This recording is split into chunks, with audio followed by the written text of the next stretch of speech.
नमस्कार, मैं हूं दीपक चौरसिया। टुनाइट विद दीपक चौरसिया में आपका स्वागत था। बीजेपी को ये दिन भी देखना पड़ा। जी हां, किसी ने उम्मीद नहीं की होगी कि बीजेपी को ये दिन देखना पड़ेगा। लालकृष्ण आडवाणी बीजेपी के 3 बड़े पदों से इस्तीफा दे देंगे और 3 बड़े पदों से इस्तीफा देने के साथ साथ वो ये बात भी कहेंगे कि आजकल लोग पार्टी में स्वार्थ के लिए काम करते हैं। ये बयान अगर किसी अपोजिशन पार्टी की तरफ से आता तो बात बिल्कुल अलग होती, लेकिन बीजेपी के पितामह लालकृष्ण आडवाणी अगर ये बात करें तो इसकी चोट कितनी गहरी होगी आप खुद समझ सकते हैं। लालकृष्ण आडवाणी ने आज सुबह एकाएक 11 बजे राजनाथ सिंह को एक पत्र पहुंचाया। पत्र में लिखा था कि मैं पार्टी के 3 पदों से, पार्लियामेंट्री बोर्ड से, नेशनल एग्जीक्यूटिव से और उसके साथ उसके अतिरिक्त उनको जो जिम्मेदारी मिली हुई है उससे मैं इस्तीफा देता हूं। वो तीसरी जिम्मेदारी थी इलेक्शन कमेटी के मेंबर के तौर पर। और उन्होंने ये भी लिखा कि पार्टी के कुछ लोग स्वार्थ के लिए काम कर रहे हैं। ये सब कुछ हुआ मोदी की ताजपोशी के ठीक एक दिन बाद। सवाल यह है कि आखिरकार ये नौबत क्यों आई। सवाल यह है कि आखिरकार आडवाणी ने ऐसा क्यों किया। सवाल यह भी है कि क्या आडवाणी इस्तीफा लेंगे। क्या ये मोदी बनाम आडवाणी है या फिर आडवाणी बनाम संघ या मोदी बनाम संघ, मोदी बनाम आडवाणी बनाम संघ। तीनों को समझना होगा क्योंकि तीनों के आंतरिक समीकरण आपस में बिल्कुल उलझे हुए हैं। इसी को हम समझाने की कोशिश करेंगे और क्या बीजेपी का बंटाधार हो चुका है ये जानने की कोशिश करेंगे। लेकिन सबसे पहले देख लेते हैं आज दिन भर हुआ क्या।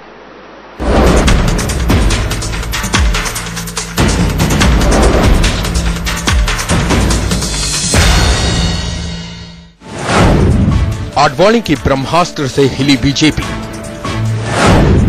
आडवाणी के इस्तीफे से बीजेपी में हड़कंप। मोदी को कमान, आडवाणी का इस्तीफा।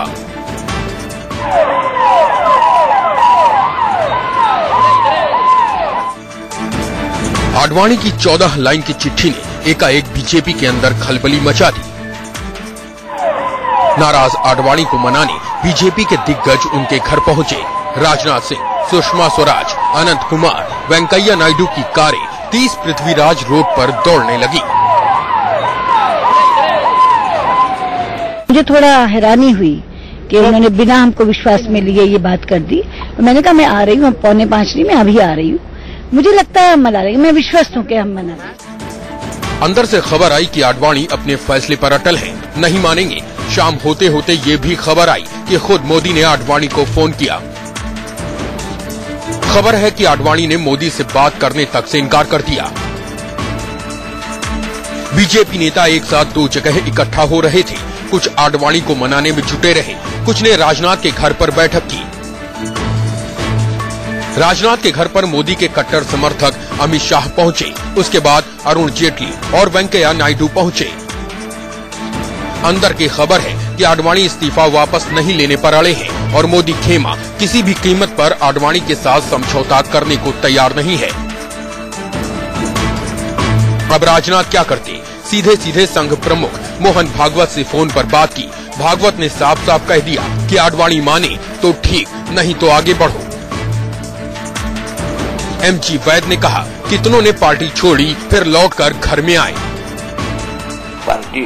पार्टी से कोई गया नहीं है, ऐसी बात नहीं। आडवाणी इतना बड़ा नहीं आदमी गया। भाजपा में कल्याण सिंह मुख्यमंत्री थे ना, उमा भारती में मुख्यमंत्री थे ना, वो पार्टी को छोड़कर गई है ना। लेकिन उनका कद और उनकी प्रतिष्ठा और जितनी आडवाणी के उनकी उतनी नहीं थी उनकी, इसलिए पार्टी को कुछ बिगड़ा नहीं। फिर से कल्याण सिंह आए, आने के बाद में फिर से गए। फिर से मैंने सुना है कि वो आ रहे हैं। संघ का इशारा साफ है, आडवाणी माने तो ठीक, नहीं माने तो भी ठीक। लेकिन संकट एनडीए के अंदर है। एनडीए संयोजक शरद यादव ने साफ साफ कहा आडवाणी नहीं रहे तो फिर एनडीए के अंदर रहने पर विचार करेंगे। एनडीए में वो वर्किंग प्रेसिडेंट थे, आम कैंडिडेट थे, तो उनके इस्तीफा देने के बाद आगे कैसे जो संगठन है और जो परिस्थिति कैसे आगे चलेगी, इस पर हमारी पार्टी भी बैठ करके जल्दी से जल्दी विचार करेगी। ये नई परिस्थिति है, इसलिए इस पर विचार करेंगे। मिशन 2014 सिर पर है। जानकार कहते हैं कि आडवाणी के इस्तीफे से पार्टी समर्थकों में गलत संदेश जा सकता है, इसलिए बीजेपी की पूरी कोशिश है कि किसी तरह आडवाणी को मना लिया जाए। लेकिन बड़ा सवाल अब भी बना हुआ है, क्या आडवाणी मोदी के युद्ध में हार बीजेपी की होगी? क्या आडवाणी का हमला मोदी राजनाथ को हिला देगा? Bureau report, India news.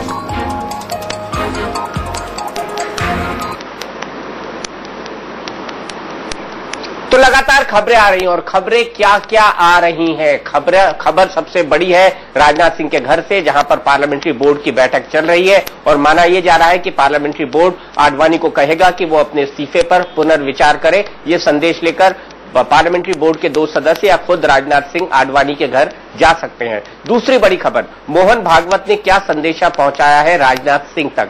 Mohan Bhagwat और संघ का संदेशा यह है कि आडवाणी को मनाने की कोशिश की जाए, लेकिन मोदी पर हुए फैसले को नहीं बदलेंगे। ये एक बड़ी बात है जो संघ ने अपने तरफ से कही है। उनका कहना है कि लालकृष्ण आडवाणी अगर चाहे तो 1 या 2 कमेटी और बढ़ाई जा सकती है, जिसको वो चाहे अध्यक्ष बनाया जा सकता है, लेकिन क्या आडवाणी इतने भर से मान जाएंगे? और तीसरी बड़ी खबर, 2 बार कोशिश हुई लेकिन दूसरी बार बात हुई नरेंद्र मोदी और लालकृष्ण आडवाणी की टेलीफोन पर। नरेंद्र मोदी ने लालकृष्ण आडवाणी से कहा कि अगर मुझसे कोई गलती हो गई हो तो मुझे माफ करिए, और बाद में उन्होंने ट्वीट करके कहा कि मेरी विस्तार से आडवाणी जी से बात हुई है और आडवाणी जी को मैंने कहा है कि लाखों कार्यकर्ताओं की भावनाओं का ख्याल करते हुए आप अपने निर्णय पर पुनर्विचार करें। लेकिन मोदी ये भी जानते हैं कि आडवाणी अगर इस स्थिति तक पहुंचे हैं तो कहीं ना कहीं उनका प्रमोशन भी इसके लिए जिम्मेदार है। दरअसल आडवाणी नाराज किससे हैं? आडवाणी नाराज अगर किसी एक शख्स से है तो वो है संघ के सुरेश सोनी। उस पर भी हम बात करेंगे, लेकिन इस वक्त हमारे साथ खास मेहमान जुड़ गए हैं। प्रेम शुक्ला जी संपादक है दोपहर सामना के, राजीव रंजन जी प्रवक्ता है जेडीयू के, प्रदीप सिंह साहब वरिष्ठ पत्रकार हैं, बीजेपी के मामलों पे नजर रखते हैं, एनके सिंह साहब जो कि बीईए के अध्यक्ष है, सेक्रेटरी जनरल है, वो भी हमारे साथ जुड़े हैं, वरिष्ठ पत्रकार हैं। सबसे पहले प्रेम शुक्ला जी, ये क्या हुआ? घर को आग लग गई घर के चिराग से? जी, ये घर को आग नहीं लगी है, बल्कि शिल्पकार अपने शिल्प से थोड़ी देर के लिए नाराज हुआ है और मुझे लगता है कि इस नाराजगी को दूर करने में भारतीय जनता पार्टी शिल्पकार शिल्प से नाराज होता है तो अपने शिल्प को तोड़ देता है, और एनडीए के घटक प्रेम शुक्ला जी शिल्पकार शिल्प से नाराज होता है तो तोड़ देता है उसको। नहीं, शिल्पकार शिल्प तोड़ा नहीं करता, शिल्पकार शिल्प नहीं तोड़ता, नहीं बुत बनाने वाला बुत नहीं तोड़ता। जो बुत तोड़ना वो चाहेगा जो बुत परस्त नहीं है। इसलिए भारतीय जनता पार्टी को चिराग से आग लग गई है, ये स्थिति नहीं है। ये निश्चित है कि गंभीर घटनाक्रम है और सबके लिए बहुत आश्चर्यजनक है, क्योंकि एनडीए की या भारतीय जनता पार्टी की कल्पना आज दिन तक वो आदरणीय अटल जी और आडवाणी जी के बिना नहीं की जा सकती। ये स्थिति है। इसलिए राजग के घटक दल भी आडवाणी जी के इस्तीफा देने पर स्वयं को बहुत पीड़ित महसूस कर रहे हैं। ये पीड़ा हर किसी की है और भारतीय जनता पार्टी के नेतृत्व वर्ग को भी इसकी पीड़ा है। और स्वयं नरेंद्र मोदी जी ने जब आडवाणी जी से बात की, इसका मतलब है कि भारतीय जनता पार्टी में लोकतंत्र जीवंत है, भारतीय संस्कृति जीवंत है, परंपरा जीवंत है, तो उसका हल निकल जाएगा। आग लगने वाली स्थिति नहीं है। इसलिए जो आग लगे की खुशी में है उनको अपने घर देखने चाहिए। प्रदीप सिंह जी, आग लगी या नहीं लगी है? बिल्कुल दीपक जी, आपकी बात से मैं सहमत हूं। आग तो लगा दी है लालकृष्ण आडवाणी ने और अब उससे बुझाने की कोशिश हो रही है। किसी से पूछ लीजिए कि जो आडवाणी जी ने पत्र लिखा है, उसको मीडिया को जारी किया है, उसके बाद बीजेपी का फायदा होगा कि नुकसान होगा। आज उसके जितने विरोधी हैं सब कह रहे हैं कि देखिए हम तो पार्टी के बारे में यही कहते थे, अब इनके जो सबसे बड़े नेता है वो भी यही कह रहे हैं। आडवाणी जी कह रहे हैं कि पार्टी में लोग पर्सनल एजेंडा चला रहे हैं। जिन लोगों पर ये आरोप लगा रहे हैं वो उनके बनाए हुए लोग हैं, उनके खड़े किए हुए लोग हैं। आडवाणी जी को ये कब पता चला कि पर्सनल एजेंडा चल रहा है?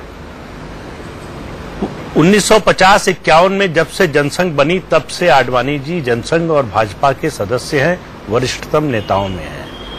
पार्टी को बनाने, बढ़ाने और चलाने में उनकी बड़ी महत्वपूर्ण भूमिका रही है। तो ऐसे में ये अगर पार्टी विचारधारा से हट गई, अगर वो दीनदयाल उपाध्याय, नानाजी देशमुख, अटल जी की पार्टी नहीं रही, तो आडवाणी जी उस समय क्या कर रहे थे? इसको सुधारने के लिए उन्होंने क्या किया? वास्तविकता ये है कि आडवाणी जी आज की जो जमीनी राजनीतिक हकीकत है पार्टी की, उसको समझने को तैयार नहीं है। पार्टी का कहना है कि आपके नेतृत्व में हम अपना भविष्य नहीं देखते, आपको हम अपना वर्तमान भी नहीं मानते। ये गोवा का संदेश है। वो कह रहे हैं कि आप हमारा सुनहरा अतीत हैं, अतीत में ही रहें। अतीत जब वर्तमान में आने की कोशिश करता है तो लोगों को परेशान करता है और अपने को बेआबरू करता है, जो आडवाणी जी के साथ हो रहा है। प्रदीप सिंह जी, मेरे पास इसके कई काउंटर आर्ग्यूमेंट है, क्योंकि आपने बड़ी दिलचस्प बहस छेड़ी है। मैं सोच रहा था आज बहस किससे करूंगा, तो मुझे बड़ा अच्छा लगेगा कि हम दोनों इस मुद्दे पर बहस करें। लेकिन क्या इनके सिंह जी, वाकई में आडवाणी जी भी उतने ही जिम्मेदार है जितना प्रदीप सिंह जी बता रहे हैं? अब प्रदीप जी अकेले ना पड़ जाए, क्योंकि हम भी उसी विचार के हैं जिसके आपके हैं। कितना सिंपलिस्टिक प्रदीप जी ने ये पूरा का पूरा बताया। आडवाणी जी जिसने 60 साल के अपने करियर को इस बीजेपी में लगा दिया, आज ऑल ऑफ ए सडन इस सेंटेंस ये कहा जा रहा कि आदरणीय आडवाणी जी और वाजपेयी जी के बिना भाजपा को देखा नहीं जा सकता। वो आडवाणी आज अपने पत्र में ये कह रहे हैं कि यहाँ पे कुछ सेल्फ पुशिंग लोग आ गए हैं, जो सेंटेंस उन्होंने कहा है वो बड़ा दुखी करने वाला है। Most leaders of ours are now concern just with their personal agenda. ये आडवाणी जो कि 60 साल इस पार्टी में खपाए हैं, वो कह रहे हैं। आप समझ सकते हैं कोई साधारण स्टेटमेंट नहीं है। और ये कहा जा रहा है कि आडवाणी जी हमारे आदरणीय है, उनके बिना बीजेपी नहीं सोचा जा सकता। देखिए, हकीकत यह है कि आडवाणी और ये आरएसएस की लड़ाई है। एक इंस्टीट्यूशन जो अहंकारी हो गया है, उसका मानना है कि हम आडवाणी पैदा करते हैं। दूसरी तरफ आडवाणी का ये मानना है कि नहीं, आडवाणी एक ऐसा स्टेट्समैन रेयरली होता है। दोनों के बीच में ये क्लैश है। बिल्कुल सही था। आप जरा सोचिए दीपक जी, एक मोदी को लाना है, कोई कयामत बर्पा नहीं हो रही है। एक लीडर को लाना है जो वोट कैचर हाल के दौर में बना है। ये कोई शाश्वत नहीं है। अभी साल भर से मोदी का इमेज बना है जिसमें कि वोट कैचर दिखाई दे रहे हैं। बिल्कुल सही है, संघ का फैसला है, बिल्कुल लाइए आप। लेकिन क्या प्रसव पीड़ा इतनी ज्यादा होगी कि पार्टी टूटने की स्थिति में आ जाएगी? क्या ये संघ का बचकाना नहीं है, बचपना नहीं है कि एक छोटा सा ट्रांजिशन जिसमें कि एक शिफ्ट हो रहा है, और वो भी शिफ्ट ऑलरेडी हो चुका है। राजनाथ सिंह और आपने अपनी मर्जी से गडकरी को ले आए, संघ अपनी मर्जी से ले आया आडवाणी को किनारे करके। एक महाराष्ट्र का एक ऑर्डिनरी नेता ले आता है, कोई वर्कर नहीं जानता था। गडकरी को लाते हैं, आडवाणी से आप नहीं पूछते। आप गडकरी को करप्शन के चार्ज में फंसते हैं तो भी आप दोबारा रखना चाहते हैं, फिर भी आडवाणी से नहीं पूछते। आडवाणी को आपने कॉन्टिन्यूअसली इग्नोर किया। आप इस लेटर के अंदर जाइए, उन्होंने कहा है वाजपेयी तक सब कुछ सही था। वो आप याद करिए, 2004 के बाद संघ के कब्जे में आ गई बीजेपी। ऐसे में यह कहना कि आडवाणी गलत कर रहे हैं, आप एक 60 साल के कंट्रीब्यूशन को भूल जा रहे हैं। और ये संघ का एरोगेंस है। मुझे लगता है कि बहुत बचकाना किया संघ ने। बहुत आसानी से मोदी ट्रांसफर हो जाते, मोदी नेता बन जाते। आडवाणी भी स्टेट्समैन के रूप में सजा संवार के रखे जा सकते थे। ये प्रसव पीड़ा जो इतनी तकलीफदेह हो रही है, मुझे लगता है कि इसकी कतई जरूरत नहीं थी। संघ का बचकानापन की वजह से ये पूरा की पूरी घटना हुई है। संघ का बचकानापन बड़ा शब्द बोला है, क्योंकि बहस जाएगी उसी दिशा में। अंततः आडवाणी कॉम्प्रोमाइज के लिए भी राजी होते हैं या आडवाणी अपना इस्तीफा लेने के लिए भी राजी होते हैं, तो संघ को कहीं ना कहीं झुकना पड़ेगा। किन मुद्दों पर झुकना पड़ेगा उस पर हम बात करेंगे, लेकिन उससे पहले राजीव रंजन जी के खास ध्यान के लिए मैं स्वामी रामदेव का एक स्टेटमेंट चला रहा हूं। राजीव रंजन जी, आप इसको सुनिए, ध्यान से सुनिए, फिर मैं प्रतिक्रिया लूंगा आपकी। आदरणीय आडवाणी जी का भी आशीर्वाद इस राष्ट्र को एक वैभवशाली राष्ट्र बनाने के लिए मिलेगा, और हम स्वयं भी आदरणीय आडवाणी साहब से मिलेंगे। मुझे लगता है चीजें ठीक ठाक हो जाएंगी। आडवाणी जी को ये विचार करना चाहिए। 33 वर्ष तक अटल जी, आडवाणी जी, ये दोनों मिलकर जो निर्णय करते थे वही होता था। तो क्या इसी प्रकार का चलेगा? नई पीढ़ी के लिए कोई स्थान नहीं होगा कभी। नई पीढ़ी वो नया रास्ता भी चुनना चाहती है।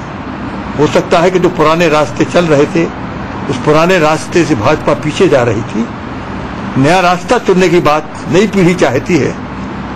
आडवाणी जी नई पीढ़ी को रास्ता नहीं दे रहे और रिजिग्नेशन दे रहे, मैं समझता हूं इससे बढ़कर दुखद कुछ नहीं हो सकता। उनको वापस लेना चाहिए। तो अशोक सिंघल कह रहे हैं नई पीढ़ी को रास्ता दिया जाना चाहिए। राजीव रंजन जी, सभी लोग कह रहे हैं, बड़े बड़े लोग कह रहे हैं, स्वामी रामदेव, अशोक सिंघल, इनका कहना है कि मोदी को रास्ता दे देना चाहिए। अड़ी तो जेडीयू भी है।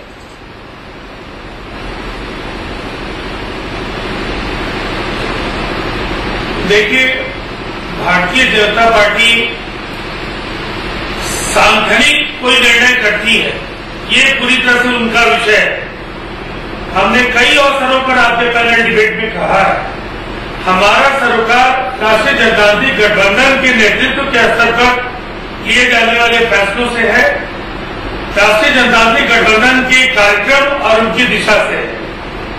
बाकी सवाल जो उनके आंतरिक मसले हैं, उन सवालों पर हमारी प्रतिक्रिया का कोई मतलब नहीं है।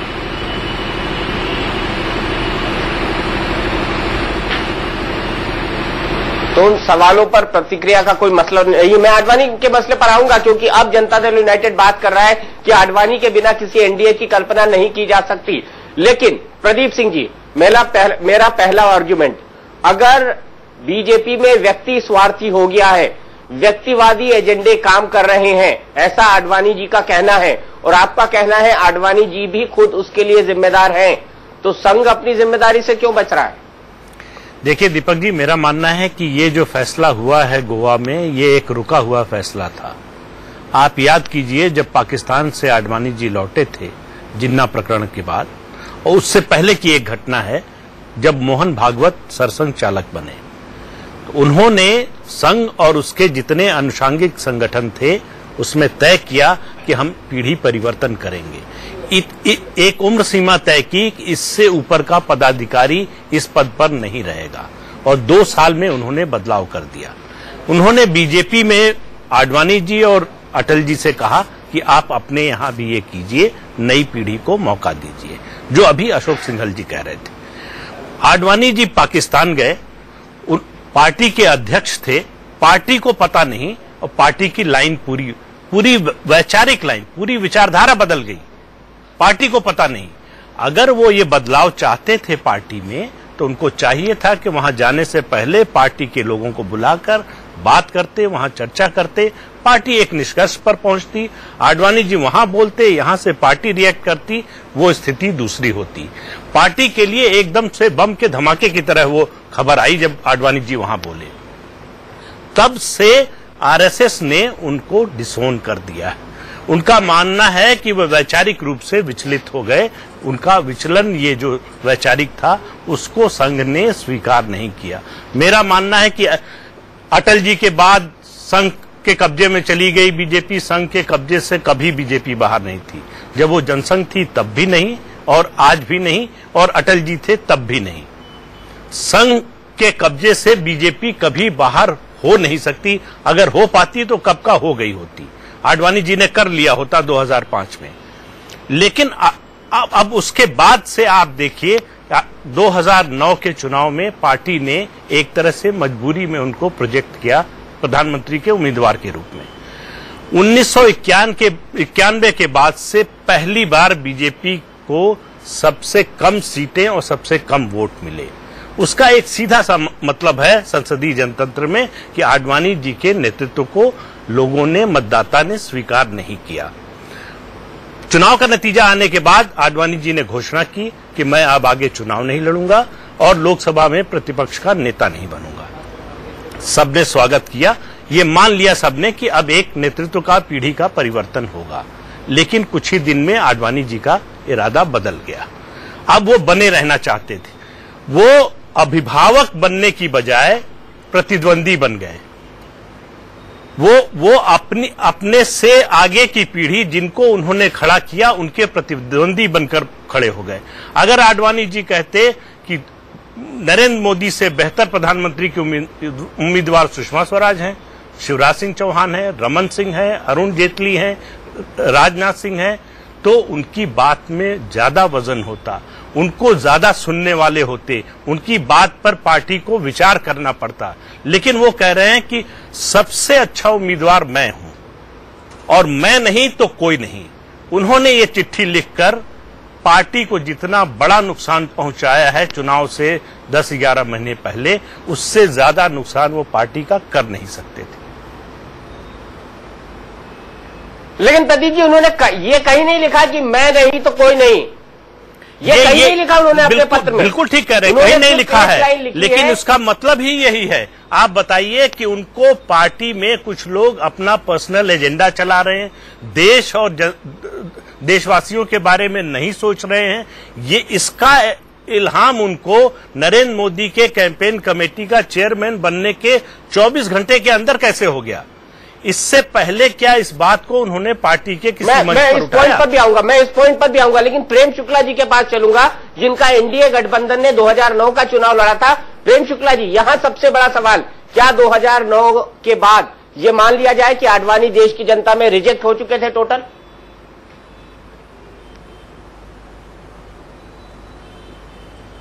आडवाणी जी जनता में रिजेक्ट हो गई, ये बात अगर इस आधार पर, सीटों के आधार पर करने लगेंगे तो अटल बिहारी वाजपेयी जी 1984 में जनता से रिजेक्ट हो गए थे। अटल बिहारी वाजपेयी जी जो है, जब आडवाणी जी रथ लेकर निकले हैं अयोध्या से, राम जन्मभूमि का रथ लेकर निकले, तब अटल बिहारी वाजपेयी जी का राम जन्मभूमि पर क्या स्टैंड था ये पूरा देश जानता है। और वो जब 182 तक पहुंचे तब बाकी रथ लेकर लोग चले आए। तो आडवाणी जी हिंदुत्व की धारा को भी समझते हैं और सेकुलरवाद को कहां तक स्वीकारना पड़ेगा इसको भी समझते हैं। इसलिए आडवाणी जी अप्रासंगिक हो गए हैं।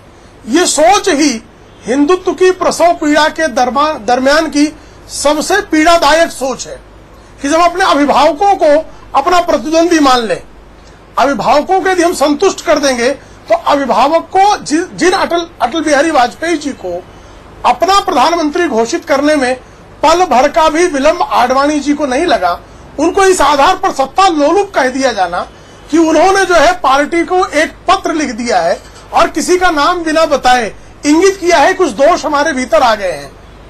तो ये किसी भी संगठन के स्तर पर, किसी भी विचारधारा के स्तर पर अपने अभिभावक के प्रति इस तरह का अविश्वास नहीं बताया जा सकता। और ये कोई बता नहीं रहा है, संघ परिवार भी अभिभावक ही मान रहा है। और अभिभावक ना मानता होता तो जिन्ना के बाद जसवंत सिंह को आपने पार्टी से निकाल दिया सिर्फ किताब लिखने पर, और पाकिस्तान में जाकर लिखने के बाद भी प्रधानमंत्री पद का उम्मीदवार संघ परिवार ने भी स्वीकारा, क्योंकि जाना कि आडवाणी जी ने, हो सकता है जिन्ना की मजार पर जाकर कोई दोष कर दिया हो, लेकिन उनका जो राष्ट्रवाद है उसकी प्रखरता पर कोई प्रश्न चिन्ह नहीं लगा सकता। तो इस राष्ट्रवादी विचारधारा के सबसे बड़े समन्वयक, संयोजक और प्रखर राष्ट्रवाद की विचारधारा में सेकुलरिज्म की एक धारा जो नहीं जुड़ रही है। जदयू सिर्फ यही कह रहा है कि किसी एक व्यक्ति के नाम पर विवाद ना होने पाए, विचारधारा पर हम सलाह कर सकते हैं।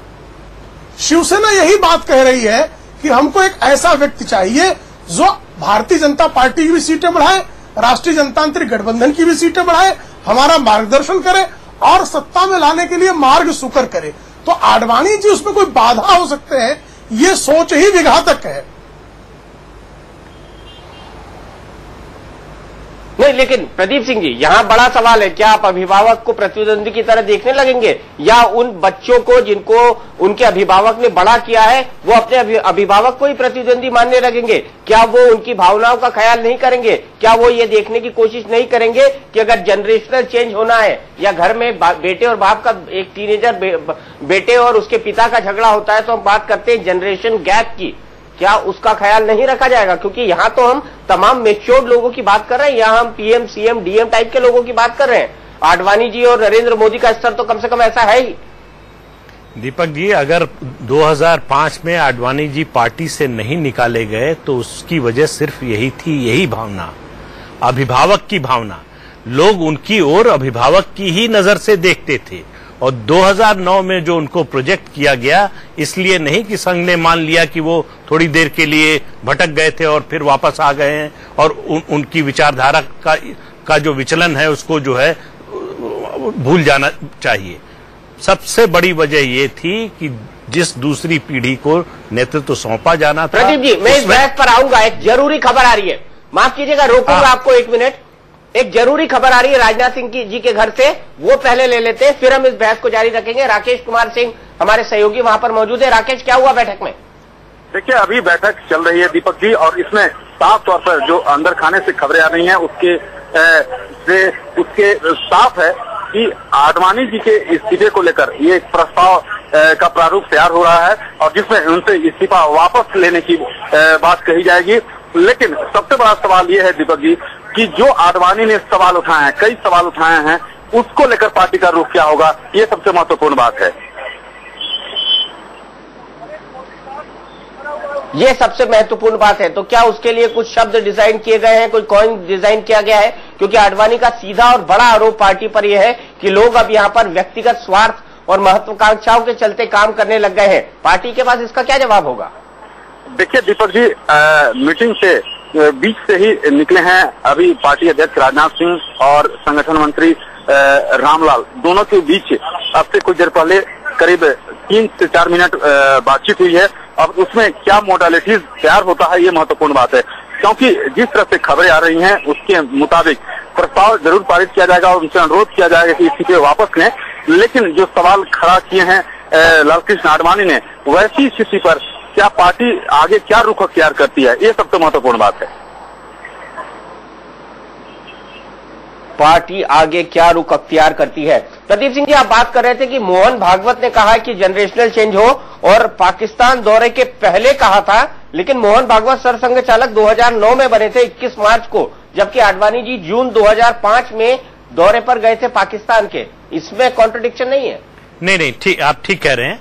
मोहन भागवत जब सरसंघ चालक बने तो उन्होंने संघ में पीढ़ी परिवर्तन किया, और वो चाहते थे बीजेपी में भी हो, बीजेपी में इसका परिवर्तन हो, इसके लिए संघ और बीजेपी के वरिष्ठ नेताओं की बैठक हुई।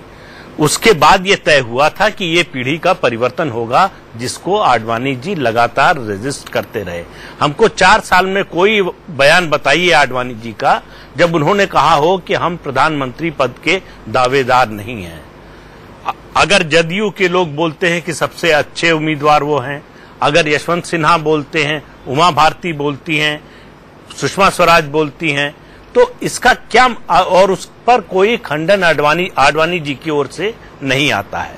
तो वो प्रतिद्वंदी के रूप में तो मौजूद थे ही, ये उनकी महत्वाकांक्षा है जो लगातार ये कोशिश कर रही थी कि किसी भी तरह से नरेंद्र मोदी को प्रधानमंत्री पद का उम्मीदवार न घोषित किया जाए। इतना ही नहीं, उनको कैंपेन कमेटी का चेयरमैन भी अगर हो सके तो न बनाया जाए तो उसके साथ एक और पैरेलल कमेटी बने, जिससे उसका महत्व कम किया जा सके। अगर नरेंद्र मोदी से विचारधारा को लेकर, संगठन को लेकर, उनके व्यक्तित्व को लेकर अगर आडवाणी जी को नाराजगी है, ऐतराज है, विरोध है, तो उन्हें पार्टी की बैठक में रखना चाहिए था कि हम ये वजहें हैं जिनकी वजह से नरेंद्र मोदी को नहीं चाहते। आज पार्टी का कैडर नरेंद्र मोदी को चाहता है। नरेंद्र मोदी के बारे में जो फैसला, यहां पर मैं एक राइडर जोड़ देना चाहता हूं जी। जब गोवा एग्जीक्यूटिव के पहले डिस्कशंस चल रहे थे कि किस ढंग से बनना चाहिए, कैसे बनना चाहिए, क्या प्रस्ताव होना चाहिए, तब अपने रिजर्वेशंस लालकृष्ण आडवाणी ने राजनाथ सिंह और संघ के नेताओं को बताए थे। तो इसलिए हम आउटराइटली ये डिक्लेयर नहीं कर सकते यहां पर कि उन्होंने ये रिजर्वेशन आज तक कभी बताया ही नहीं। नहीं, देखिए, उन्होंने रिजर्वेशन ये बताया कि वो चाहते थे कि घोषणा चुनाव तक ना हो। नरेंद्र मोदी को लेकर कोई वैचारिक मतभेद है, नरेंद्र मोदी से उनके व्यक्तित्व को लेकर मतभेद है, ऐसा कभी भाई यही आडवाणी जी हैं जिन्होंने 2002 में उनको बचाया। यही आडवाणी जी हैं जो गुजरात का दौरा करके आते थे और बताते थे कि बीजेपी के लिहाज से गुजरात सबसे आदर्श राज्य है। जब तक नरेंद्र मोदी की भूमिका गुजरात के मुख्यमंत्री तक सीमित थी, आडवाणी जी को कोई ऐतराज नहीं था नरेंद्र मोदी से। जैसे ही उनकी राष्ट्रीय भूमिका की बात शुरू हुई, उनके ऐतराज शुरू हुए, और उनको अगर प्रधानमंत्री के रूप में प्रोजेक्ट करने का प्रश्न न होता तो शायद अब भी विरोध न होता। तो आडवाणी जी जो बात कह रहे हैं, चलिए ठीक है, एनके सिंह साहब के पास चलते हैं। देखिए, एक चीज तर्कशास्त्र में एक सिंह साहब एग्री करते हैं प्रदीप सिंह जी? नहीं, कतई नहीं एग्री करते, बल्कि कुछ फैक्ट्स उन्होंने सप्रेस कर दिए हैं अनजाने में। प्रदीप सिंह जी बहुत अच्छी एनालिसिस करते हैं। यहां पे हकीकत बिल्कुल उल्टी है। 2005 में जिन्ना प्रकरण हुआ, एक बात हम बता दें, आडवाणी जी सेफोलॉजिकल एनालिसिस बहुत अच्छी कर लेते हैं। मैं कई बार उनके साथ बैठा हूं और मैंने देखा है कि सेफोलॉजिकल एनालिसिस, चूंकि मुझे भी थोड़ी बहुत आती है, जब उन्होंने 2005 में किया था तो हुआ यह था कि वाजपेयी जी का स्वास्थ्य खराब था, सीन से हट रहे थे। एक लिबरल फेस जो बीजेपी में जरूरत थी, जिसकी वजह से आपको 8% वोट मिलते थे, वो हट रहा था। आडवाणी जी ने उसमें अपना चेहरा देखना चाहा, एक लिबरल फेस अपना बदल के लाना चाहा, इसलिए उन्होंने वो जिन्ना प्रकरण किया और चाहते थे कि किसी तरह से बीजेपी का फेस लिबरल हो ताकि 25% तक वोट रिटेन हो जाए, जो कि 1998 में मिला था 25.58%। इसके लिए आडवाणी जी ने कोशिश की थी। संघ को नागवार गुजरा, क्योंकि संघ का वजूद ही है हार्डकोर हिंदुत्व पे। तो संघ ने कहा, अरे ये आडवाणी इतना बड़ा हो जाएगा कि हमारा फेस चेंज करेगा। ये लड़ाई का कारण था। और आप दूसरी तरफ आइए, अभिभावक और बच्चे के रिश्ते पे आइए, यही नरेंद्र मोदी हैं। 4 दिन हो गया, आडवाणी ने अपने रिजर्वेशंस भी बताए। नरेंद्र मोदी ने एक बार भी आडवाणी की तबीयत खराब होने की हालत भी नहीं पूछी। जैसे ही अपॉइंट होते हैं तो उनको फोन करते हैं आडवाणी जी को और अगले बार और बताते हैं मीडिया को कि साहब आडवाणी जी का आशीर्वाद मिल गया। आप जब फोन करेंगे तो आडवाणी जी क्या कहेंगे कि तुम बहुत नालायक हो। आपने चिढ़ाने के लिए आडवाणी जी को फोन किया। तो फैक्ट यह है कि बच्चा अभिभावक को चिढ़ा रहा है, और चिढ़ा क्यों रहा है? क्योंकि चाचा जो बैठा हुआ है नागपुर में, उसके इशारे पे चिढ़ा रहा है। तो फैक्ट बिल्कुल अलग है। आडवाणी जी की पर्सनालिटी का इतना हल्का एनालिसिस मुझे लगता है कि कहीं कम से कम एक स्टेट्समैन के उसको उसका ड्यू देना चाहिए। आडवाणी जी के उसके चरित्र के बारे में, उनके ईमानदारी के बारे में मुझे नहीं लगता है कि प्रदीप जी ऐसे एनालिस्ट को कोई शक है। लेकिन जब ये एनालिसिस की जा रही है तो ये कहना कि अभिभावक पूरा समर्पण करे और बेटा उनको तंग करता रहे। ये मोदी का इमरजेंस कितने साल का है? 2 साल का। उसके पहले यही संघ सजदा करने आया था जिन्ना प्रकरण के बाद कि आडवाणी जी पार्टी नहीं चल रही है, इसको फिर से आप चलाइए। यही मोहन भागवत आए थे। तो उस समय आपने एहसान नहीं माना। जब आडवाणी जी वापस आए, संघ लेके दोबारा आया, उस समय आपको नहीं समझ में आया। हाँ, बिल्कुल सही है कि आज आडवाणी जी वोट कैचर नहीं है। फैक्ट यह है कि 2004, 2009 और यही नहीं 99 के इलेक्शन में लगातार बीजेपी को सपोर्ट बेस गिरता रहा। तो आडवाणी जी बिल्कुल नहीं है और संघ बिल्कुल सही कर रहा है कि मोदी को ला रहा है। 2000 से मोदी का चेहरा नेशनल बनने लगा है। लेकिन क्या उसके लिए जरूरी है कि एक बुजुर्ग को, एक स्टेट्समैन को आप पार्टी में ये अपमान करे और उसके बाद मोदी को इमर्ज कराए? क्या ये नहीं हो सकता? दोनों रहे, एक स्टेट्समैन के रूप में रहे और दूसरा आपका पोस्टर बॉय रहे। मेरे ख्याल से संघ का ये पूरा का पूरा एक प्यूराइल अटैम्प्ट था, जिसके तहत संघ ने आडवाणी को किनारे किया मोदी को लाने के लिए। एक शालीन तरीका 88 साल के संगठन का यह हो सकता था कि दोनों रहे, आडवाणी जी अपना आशीर्वाद दे मोदी को। और ऐसा नहीं है, आडवाणी जी ऐसा नहीं कि प्रधानमंत्री के लिए जान दिए पड़े हैं। अगर ये रहता तो वाजपेयी के खिलाफ भी खड़े होते और वाजपेयी को खुद ऑफर किया उन्होंने। नहीं, ऑफर किया। आप याद करिए, अभी दीपक ने यही बताया। दीपक जी जो कह रहे थे यही था कि सामने ऑफर किया और हम लोग उसके गवाह रहे हैं। लिहाजा ऐसा नहीं है आडवाणी जी की उदारता को उनकी कृपणता समझा जाए तो मुझे लगता है कि लॉजिकल फैलेसी है। चलिए राजीव रंजन जी के पास चलते हैं। राजीव रंजन जी, क्या आपकी पार्टी अगर आडवाणी जी नहीं रहते हैं बीजेपी के इन तमाम पदों पर तो एनडीए से निकलने या एनडीए से बाहर जाने के बारे में कंसीडर करेगी? ऐसे संकेत शरद यादव जी ने दिए हैं।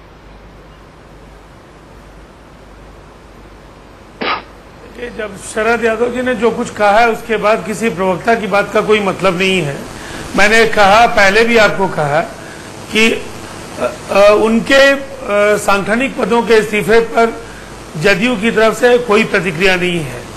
अगर ये सवाल राष्ट्रीय जनतांत्रिक गठबंधन के भविष्य, उसके दिशा और भविष्य में अगुवाई को लेकर के अगर सवाल हैं तो आज बहुत ही स्पष्ट संकेत हमारी पार्टी की ओर से दिए गए हैं कि हम एनडीए के स्तर पर लिए गए जो भी निर्णय हो सकते हैं भविष्य में, उस पर हमारी नजर है और पार्टी उन पूरे घटनाक्रम पर विचार करेगी जब बैठक हम करेंगे और उस पर वो सारे विचार आएंगे। अच्छा, आडवाणी जी के इस्तीफे को आप एनडीए के लिए अच्छा संकेत मानते हैं या बुरा? नहीं, इस पर मेरी कोई प्रतिक्रिया नहीं है। इस पर तो बोल सकते हैं। प्रतिक्रिया तो एक राजनीतिक पार्टी की हर विषय पर होनी चाहिए। राजीव रंजन जी, बिल्कुल, अभी हमारे कई विद्वान पैनलिस्ट हैं, उन्होंने अपने विचार दिए हैं। अब जब लालू यादव जी सती होने की सलाह देते हैं, धर्मनिरपेक्षता के सवाल पर कई लंबी बातें कर रहे हैं, तो हमारा सवाल तो कहीं न कहीं उस तरह के बयानों पर भी तो हम लोगों की प्रतिक्रिया लीजिए कि किस तरह से इस पूरे घटनाक्रम पर वो अपनी रोटी सेकने की कोशिश करते हैं। हमारा ये मानना है दीपक चौरसिया जी, लेकिन राजीव रंजन जी उस पर तो मैं प्रतिक्रिया ले लूंगा, लेकिन अगर अभी आप आडवाणी के साथ नहीं खड़े तो आप मोदी के साथ खड़े हैं। देश की राजनीति ऐसी हो गई है। अब इसका आप जो भी अर्थ लगा, देखिए, देश जानता है हम क्या चाहते हैं और बहुत ही स्पष्ट है। ये संकेतों की भाषा में कुछ कहने की जरूरत नहीं है। आज इन सवालों पर हमारी पार्टी की क्या राय है, जो कुछ भी नेशनल काउंसिल के पॉलिटिकल रिजोल्यूशन से लेकर के आज तक जो भी बातें हुई हैं, हम क्या चाहते हैं, इसको बार बार दोहराए जाने की जरूरत नहीं है। प्रेम शुक्ला जी, क्या आपको लगता है कि अगर आडवाणी को नहीं बना पाती है भारतीय जनता पार्टी तो एनडीए के सामने अस्तित्व का संकट खड़ा हो जाएगा?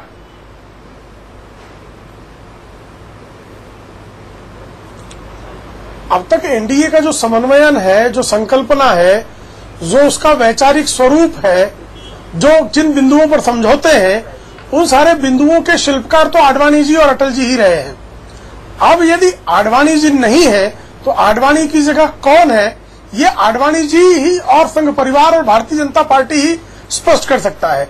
किंतु यदि आडवाणी जी का मार्गदर्शन इस पूरे परिवार को नहीं प्राप्त होगा तो निश्चित तौर पर एक अनुभव संपन्न, एक त्यागी, एक बलिदानी और जिसने हिंदुत्व के रथ का सफल सारथ्य किया है, उसको हम अनावश्यक खो देंगे और संघ परिवार भी ये नहीं चाहेगा।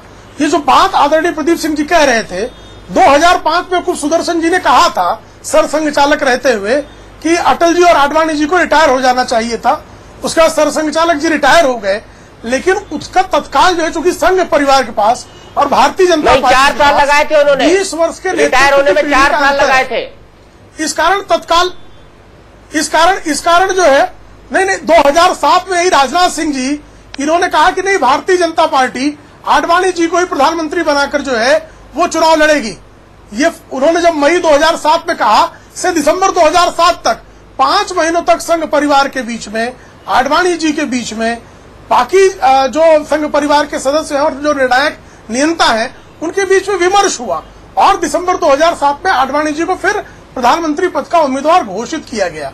अभी तक आडवाणी जी जो है प्रधानमंत्रित्व के लिए क्यों डिस्क्वालीफाई कर रहे हैं, ये स्पष्ट नहीं है। लेकिन 1991 से 1996 के बीच में वाजपेयी जी को आडवाणी जी जैसा सारथी मिला था। संघ परिवार यदि ये चाहता है कि एक उसी तरह का सारथी नरेंद्र मोदी के रूप में अगर भारतीय जनता पार्टी देना चाहती है तो आडवाणी जी के साथ एक सारथी, उत्तम सारथी दिया जाना चाहिए। इसलिए अटल जी जो है वो 2005 में जब रिटायर होने लगे तो अपने रजत जयंती वाले भाषण में उन्होंने शिवाजी पार्क पे कहा कि आज से आडवाणी जी राम है और प्रमोद महाजन जी इनके लक्ष्मण हैं। प्रमोद जी को शक्तिमान लगा और वो फिर उठे नहीं, उसके बाद कोई लक्ष्मण दिखाई नहीं दिया, सीधे राम की प्रद्वंता दिखाई देगी। तो इस तरह का जो है एक तरह का वैचारिक कलह उत्पन्न होगा। राम और लक्ष्मण साथ चले, लक्ष्मण पराक्रम करे और राम अगर राज करे तो राम राज आएगा और भारतीय जनता पार्टी का रामराज हम लोग यही समझ रहे थे। तो प्रेम शुक्ला जी, आप ये बात आरएसएस वालों को क्यों नहीं समझाते जाके? वो भी तो आप हिंदुत्ववादी दोनों हैं, भाई भाई आप दोनों। अरे वहां बौद्धिक प्रमुख और सरसंघचालक हम जैसे दीनहीन पत्रकारों की तुलना में बड़े श्रेष्ठ और ज्ञानी हैं, उनको समझाने की आवश्यकता नहीं है। उन्होंने राष्ट्रीय स्वयंसेवक संघ को इतने वर्षों तक चलाया है, भारतीय जनता पार्टी को सत्ता में लाया है, पहली बार इस देश को गैर कांग्रेसी विशुद्ध प्रधानमंत्री दिया है, एक स्वयंसेवक लाल किले पर चढ़कर तिरंगा फहराया है। तो उनके ज्ञान पर, उनके अनुभव पर मुझे कोई संदेह नहीं है और वो उपयुक्त समय पर उपयुक्त फैसला लेंगे और मुझे लग रहा तो है इन ज्ञानियों को हो क्या गया है, चल रही है, इन ज्ञानियों को हो क्या गया प्रेम शुक्ला जी, किसी का नाम लिख के दे के प्रधानमंत्री नहीं बनवा रहा, ये बड़ा अच्छा कार्य हो रहा है। नहीं, ज्ञानियों का विमर्श होगा और उससे, जैसे एनके सिंह जी ने कहा, प्रसव पीड़ा है, सिजेरियन ना करना पड़े, अगर वो स्वाभाविक लेबर से अगर उत्तम कुल की संतानोत्पत्ति हो नेतृत्व की, तो ये तो बहुत अच्छा सोहर गाने का अवसर है। और सोहर गाने के अवसर पर जो प्रसव पीड़ा हो रही है, जान जा रही है, प्रसव पीड़ा पर इतना चिंतित होने की नेचुरल प्रसव पीड़ा में बच्चे की जान जा रही है प्रेम शुक्ला जी, मुझे ये डर लग रहा है। नहीं, वो बचाना चाहिए, वो तो मेडिकल हेल्प देना पड़ेगा। नहीं, मेडिकल हेल्प तो देना पड़ेगा, तो मेडिकल हेल्प दिया जा रहा है। तब तो सिजेरियन जरूरी है ना, तब तो सिजेरियन जरूरी है। तो आपको नहीं लगता कि आरएसएस का सिजेरियन होना चाहिए प्रदीप सिंह जी? दीपक जी, वो तो हो गया गोवा में। 3 दिन तक पार्टी इंतजार करती रही। आरएसएस का नहीं, आरएसएस और बीजेपी का मिला जुला ऑपरेशन था वो। 3 दिन तक पार्टी गोवा में इंतजार करती रही कि आडवाणी जी आएंगे और अपनी सहमति देंगे। आडवाणी जी के द्वारा ही अगर इसकी घोषणा हो तो और अच्छा है। यहां चार्टर्ड प्लेन खड़ा रहा उनके लिए, आडवाणी जी नहीं आए। पार्टी के नेता बताते रहे उनकी तबीयत खराब है, आडवाणी जी चुप रहे। और अब आपको, हम सबको स्पष्ट है कि आडवाणी जी शायद इतने बीमार नहीं थे कि वो गोवा नहीं जा सकते थे, वो गोवा जाना नहीं चाहते थे। तो ऐसी क्या बात हो गई? अगर उनकी मौजूदगी में ये घोषणा होती तो ऐसा क्या बुरा हो जाता? सवाल इसका नहीं है कि कोई ये नहीं कह रहा कि आडवाणी जी बुरे हो गए, आडवाणी जी का योगदान कम है, या उनके कोई चरित्र पर, निष्ठा पर कोई सवाल उठा रहा है। सवाल सिर्फ भूमिका को लेकर है कि अब 84 वर्ष की वय में उनकी भूमिका क्या हो। पार्टी में वो खुद कह चुके हैं 2011 में कि पार्टी मुझे प्रधानमंत्री पद से ज्यादा दे चुकी है, तो वो क्यों नहीं घोषणा करते कि अब मैं प्रधानमंत्री बनने का इच्छुक नहीं हूं, इस दौड़ में नहीं हूं, लेकिन मेरी नजर में पार्टी में ये 4 लोग हैं, ये 3 लोग हैं, ये 2 लोग हैं जो बेहतर उम्मीदवार हो सकते हैं। पार्टी को इनके नाम पर विचार करना चाहिए। उनका कद भी बढ़ता और उनके प्रति सम्मान और ज्यादा बढ़ता, उनकी पूछ और ज्यादा बढ़ती। अभी उन्होंने अपने को एक खेमे में खड़ा कर दिया है। जी दीपक, आपने कुछ कहा? आप एग्री करते हैं प्रदीप सिंह जी से? नहीं, मुझे लगता है कि यहाँ पे थोड़ा सा मत वैभिन्न है। आडवाणी जी ये कहे कि नहीं वो हट गए प्रधानमंत्री से, मोदी का इमरजेंट नेशनल सीन पे जरा आप गौर कीजिए, कितने साल पुराना है। मोदी को अभी जुमा 4 रोज हुआ नेशनल सीन पे आए हुए। मोदी का पूरा व्यक्तित्व कितना पुराना है? 2002 से चीजें चल रही है। हम बिल्कुल मानते हैं कि जबरदस्त वोट कैचर है और वो टर्न अराउंड कर सकते हैं, बिल्कुल दो राय नहीं है, और संघ ने बिल्कुल सही सोचा है। लेकिन ये कहना कि आडवाणी जी ये जाके कहे कि हम प्रधानमंत्री से हट गए साहब और मोदी जी को ले आइए, इसके लिए जो ग्राउंड्स तैयार होते हैं, मुझे लगता है संघ ने वो एब्रेसिव तरीके से किया, एक बहुत भोंडे तरीके से किया। और जो उसका अपना फ्रस्ट्रेशन था आडवाणी को लेके, उसने मोदी के थ्रू वो एक्सप्रेस कर दिया। संघ का मैं बड़ा इज्जत करता हूं, एक बहुत अच्छा ऑर्गेनाइजेशन है, लेकिन जब भी मोदी की बात आती है तो संघ मुझे कहीं ना कहीं बौना नजर आने लगता है। क्योंकि मोदी की कह रहा हूं, आडवाणी की बात आती है तो संघ कहीं मुझे लगता है कि मानसिक संकुचन का शिकार हो जाता है। और आडवाणी जी को शायद उनका जो स्टेचर है वो इतना बड़ा हो गया कि संघ को ये रास नहीं आया। और यही वजह है कि आप देखिए, जिन्ना प्रकरण से आज तक हर लम्हे पे ये कोशिश हुई कि आडवाणी जी को ड्वार्फ किया जाए। आडवाणी जी बिल्कुल सही है, वोट नहीं ला पा रहे हैं। 1999 से 98 के बाद से वोट घटता गया, हर तीसरे आदमी ने बीजेपी का साथ छोड़ दिया, और बिल्कुल आडवाणी जी वोट के लिए नहीं है। लेकिन क्या एक स्टेट्समैन पार्टी को जो लेजिटिमेसी देता है, पार्टी को एक अच्छा चेहरा देता है, उसको आप इस तरह से हिकारत से निकाल देंगे कि आप किसी गडकरी को ले आएंगे और गडकरी को ले आके भी आप किसी आडवाणी से नहीं पूछेंगे? तो नेचुरली आप जरा सोचिए कि 60 साल समर्पण के बाद आडवाणी का रिएक्शन क्या होना चाहिए। और ये रिएक्शन प्रधानमंत्री बनने के लिए नहीं है, शायद ये गलतफहमी लोगों को क्या होना चाहिए आडवाणी का रिएक्शन? बड़ी बात है ये, लेकिन हम देखते हैं कि बाकी लोगों की प्रतिक्रिया क्या है। क्या कहा शरद यादव और गोविंदाचार्य ने, आपको बताते हैं।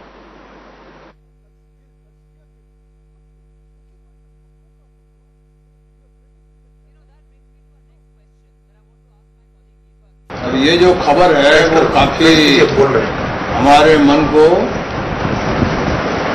बहुत हलाने का काम किया और ये एक नई बात हो गई। तो सबसे बड़ी बात है कि एनडीए में वो वर्किंग प्रेसिडेंट थे, हम कन्वीनर थे, तो उनके इस्तीफा देने के बाद आगे कैसे जो संगठन है और जो परिस्थिति वह कैसे आगे चलेगी, इस पर हमारी पार्टी भी बैठ करके जल्दी से जल्दी विचार करेगी। यह नई परिस्थिति है, इसलिए इस पर विचार करेंगे। जहां तक आडवाणी जी का विषय है, जो कुछ भी हुआ मैं उसे दुखद मानता हूं। पितृपुरुष को कम से कम एक तरफ इतना उपेक्षित नहीं होना चाहिए था, और मुझे ऐसा लग रहा है कि शायद विश्वास और संवाद के तार टूट गए होंगे। फलतः उन्होंने अपनी बात सार्वजनिक रूप से खुलासा किया। मानता हूं कि एक व्यथित हृदय की अपने ढंग की अभिव्यक्ति है, और पार्टी के लिए अच्छी बात नहीं है, भारतीय जनता पार्टी के लिए अच्छी बात है। वाजपेयी और आडवाणी के सिवाय भारतीय जनता पार्टी का नेतृत्व और एनडीए का नेतृत्व फीका पड़ जाएगा। कि हमें आज भी आडवाणी साहब का आशीर्वाद, मार्गदर्शन और अनुभव की जरूरत है, और उनका नेतृत्व हमें आगे लेके जाएगा। तो सवाल ये है कि क्या कोई कॉम्प्रोमाइज फॉर्मूला निकल सकता है? सबसे पहले प्रेम शुक्ला जी, क्या कोई कॉम्प्रोमाइज फॉर्मूला निकल सकता है या निकलना चाहिए?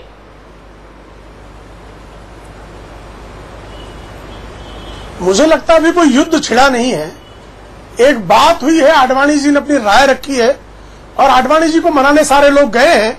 उनके बिंदुओं को समझेंगे और उसको दूर करने का प्रयास करेंगे। आडवाणी जी का मार्गदर्शन प्राप्त होता रहे और भारतीय जनता पार्टी को नव नेतृत्व भी मुबारक हो, जो भारतीय जनता पार्टी की सीटों की संख्या बढ़ा सके, उसमें नई ऊर्जा ला सके और नई ऊर्जा के माध्यम से कांग्रेस को उखाड़ फेंकने के लिए, राजग के लिए भी और इस देश के लिए भी हितकारी हो, एक ऐसी व्यवस्था पर निश्चित तौर पर भारतीय जनता पार्टी, संघ परिवार, आदरणीय आडवाणी जी, मोदी जी, राजनाथ सिंह जी और मोहन राव भागवत जी इस इश्यू पर आएंगे। और उसमें कोई बहुत जो है आडवाणी जी की उसमें जो है लानत मलामत की जाए, अगर ये संघ परिवार की तरफ से हुआ या भारतीय जनता पार्टी के कुछ लोगों ने किया, तो निश्चित तौर पर इससे भारतीय जनता पार्टी को भी क्षति पहुंचेगी।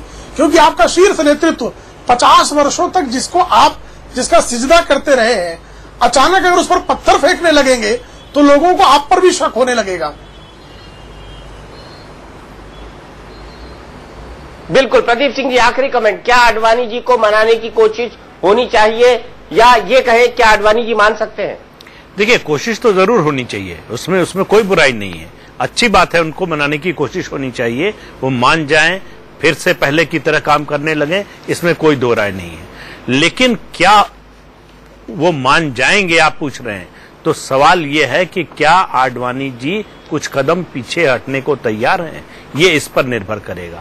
अगर इसका जवाब हां है तो मान सकते हैं, बात बन सकती है, अगर ना है तो मुश्किल है। क्योंकि आप ही खबर चला रहे हैं कि मोहन भागवत कह रहे हैं कि अगर मान जाए तो ठीक है, नहीं तो आगे बढ़ो। तो अगर संघ से ये लाइन आ गई है, मुझे नहीं लगता बीजेपी में कोई ऐसा है जो इसका विरोध करेगा।